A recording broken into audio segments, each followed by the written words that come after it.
Ever wondered why some people make money easily, while others struggle, even after working hard? It's not just luck or education. Making money is connected to how your brain and body work together. Physiology simply means how your body functions, your thoughts, emotions, energy, and daily habits. Money always starts in your mind. Your beliefs decide whether you take action or stay stuck in fear. If you believe money is hard, your brain looks for problems. But if you believe money is learnable, your brain looks for solutions. Fear and stress block smart decisions, but a calm and confident mind helps you see opportunities clearly. Low-energy body creates low-income actions.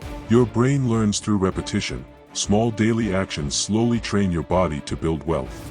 When your body learns to focus, act, and adapt, skills naturally turn into money. We are taught to choose safety first. But real growth happens when safety meets smart risk.